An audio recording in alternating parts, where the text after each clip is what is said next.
અને દેવી પૂજકની બાઈ રાજી થઈ. ક્યાંથી લાવ્યા? ફરીવાર લાંબી આંગળી કરી. મેં તને કીધું તું ને, હું તો દુબળા છે. ઓલી ધોડીના ધડમલે બેઠી મારી ડોસી દુબળી.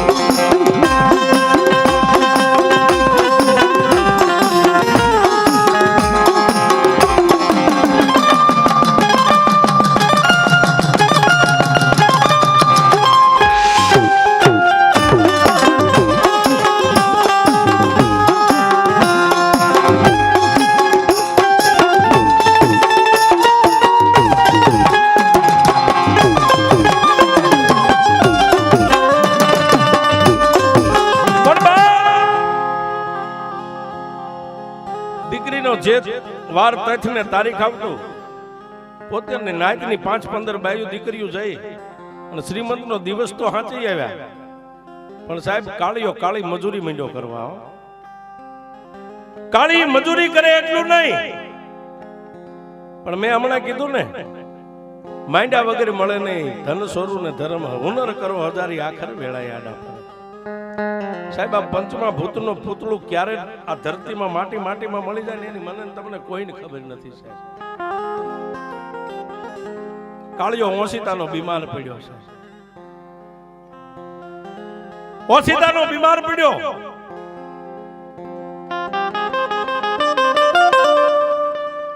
ઘરની માલિપા જે કઈ કમાણી લાવ્યો તો કરીને પૈસા જે માં મેલડીને છોડાવવા માટે ભેગા કર્યા હતા ને, એ દવા દારૂમાં ખર્ચમાં પૈસા વપરાઈ ગયા.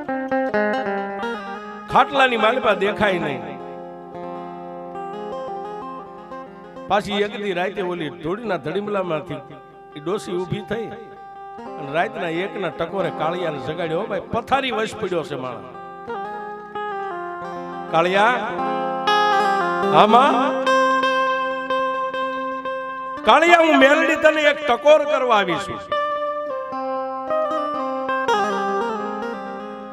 કાળિયા, મને માથે મેકીને તે ફોની માજનારે મારા સોગન ખાઈને 12 મહિને રૂપિયા ભરવાની બોલી કરી છે ને.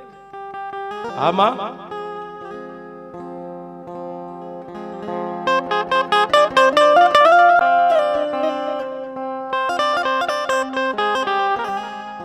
એ કાળિયા સાહેબ આટલું બોલ્યા ને ત્યાં સપનાની માલિપા ઊભી મારી મેલડી ધ્રુકા ભરીને રોવા માંડી ગઈ. મારી મેલડી રોવા માંડી એટલે કાળીએ એટલું કીધું કે મારી કાળા માથાના માનવીને દુઃખ હોય, તને દેવને શેનું દુઃખ છે? મારી અમને માણસને દુઃખ હોય, તને દેવને શેનું દુઃખ છે? અને મારી રોવાનું કારણ કાળિયા, કારણ તને કહું, બોલને મારી. કાળિયા, હું મેલડી તને ચેતાવા આવી છું કે આજથી 9મા દિવસે તારું મોત છે.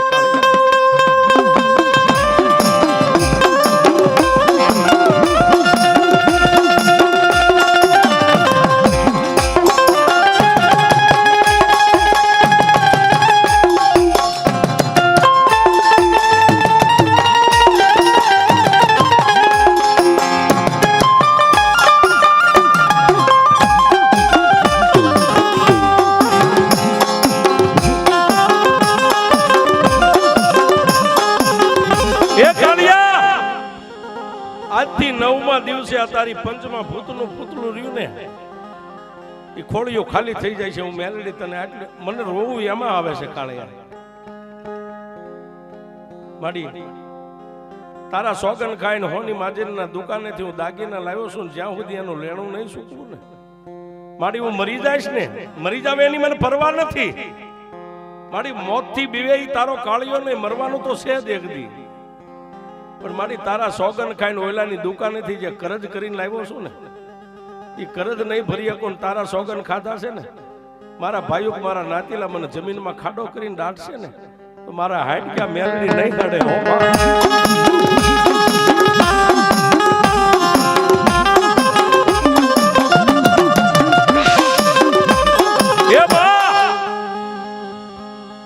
કરજ ચૂક્યા વગરનો મરી જાય ને, મારા ભાઈઓ મને જમીનમાં દાટી દેશે ને, તો જમીન મારા માટીની માલિપા, મારું દેહની માલિપા, મારા હાડકાને માટી હેડવી નહીં શકે. તેથી મારી મેલડી એટલું કીધું, કાળિયા કોઈ નો કરે હું મેલડી કરું. કાળિયા 9મા દિવસે તારો દેહ કાળ સહી તો નક્કી છું મેલડી કહું છું. પણ જા કાળિયા, આજથી ત્રીજા દી હું મેલડી તને તારા શરીરમાં એટલી કોળપ મેકીશ ને કે અહીંથી જુનાગઢ સુધી તું જઈ શકીશ. જાઉં મેલડી તારી હારે વસને બંધાવશું. કાળિયા, હોની માદરની હારે વસને બંધાણો છો ને મારા સોગન ખાધા છે ને, મારું ફળું લઈ અને પાછો ઈના હોનીની દુકાને જા. જોજો સાહેબ મેલડી શું કરે. મારું ફળું લઈ અને ઈના હોનીની દુકાને જઈ અને એના ટેબલની માથે મારા ફળાને મેકીને એટલું કહેજે કે હું મારી મેલડી તને દેવા આવ્યો છું. અને ના પાડે ને તો એને કહેજે કે શેઠ આજથી હું 9મા દિવસે આ ધરતીમાં કાળિયો નહીં હોય, હું મરી જવાનો છું. ગમે એમ કરી અને મને મેલડીને ત્યાં અડાણે મેકીને વિયો આવ્યો. બાકી 9મા દિવસે તો મરી જવાનો છે, વાત નક્કી છે સાહેબ. વાત ટૂંકમાં કરું, માં મેલડીએ કીધું એટલે 3 દી 3.5 દી ની માલિપા લાકડીના ટેકે હાલે એવો શરીરની માલિપા કાંઈ પણ રોગ ન હોય આવું શરીર મેલડીએ કરી દીધું ને સાહેબ. કોઈને પૂછ્યા વગર, પોતાની બાઈને કીધા વગર મેલડીનું ફળું પાછું લઈ અને જુનાગઢની માલિપાઈ હોનીની દુકાને જઈને ટેબલની માથે આમ કરીને ફળું મેક્યું. શેઠ 5-6 મહિના થયા છે, દાગીના લઈ ગયો છું, 12 મહિનાની બોલી કરી છે. હું તમારા પૈસા ભરી શકું એમ નથી, પણ શેઠ મારી મેલડીના સોગન ખાધા હતા ને, ઈની મારી મેલડીને લઈને તમને દેવા આવ્યો છું. શેઠ આને એકવાર તમે રાખો તો ખરા. શેઠે એટલું કીધું, પણ કાળુભાઈ આ અમે ન પાલન કરીએ. શેઠ આજ હું મારી મેલડીની તમારી સાક્ષીમાં મારી મેલડીને કહું છું, મારી મેલડી તમારી પાસે દીવો નાળિયેર ને તાવા સિવાય કાંઈ નહીં માગે. જાઓ, મારા કાળિયાનું વસન છે. એક મારા દેવી પૂજકની દેવી છે, એટલું તમને બીક છે ને કે કાલે શું માગે, આનું ખાતું કેવું ભરતા હોય. શેઠ અમે ગમે ખવડાવતા હોય, પણ મારી મેલડી તમારી પાસે હવા પાલીના તાવા સિવાય કાંઈ આગળ નહીં માગે. અને શેઠ એક એ પાછો તમને વસન દેતો જાઓ. તમારી પાસે તો ભેળ માથે ભૂંગળ વાગે છે, ફરવા ગાડીઓ છે.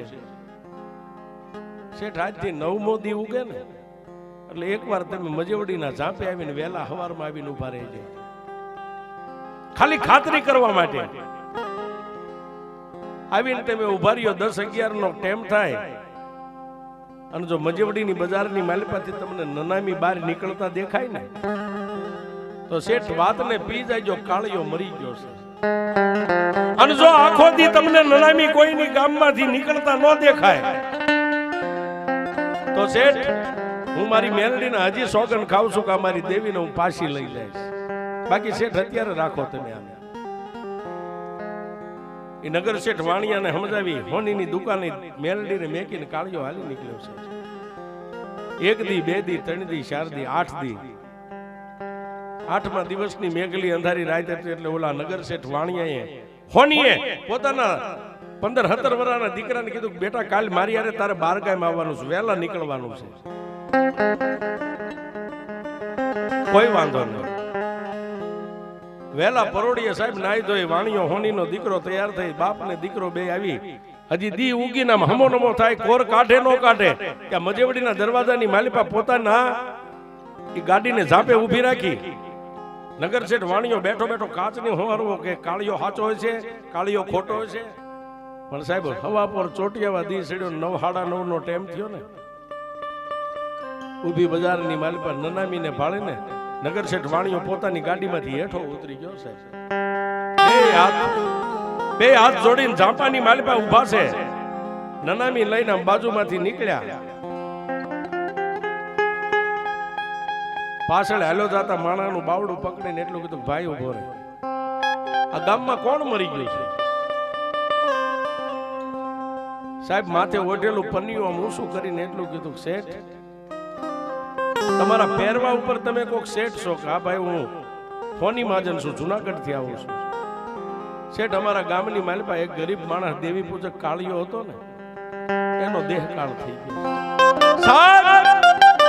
કાળિયાનો દેહકાળ થઈ ગયો. આટલી વાત કરી ત્યાં હોની મહાજનની આંખની માલિપાથી બોર આહુડા પડવા માંડ્યા. શું કામ?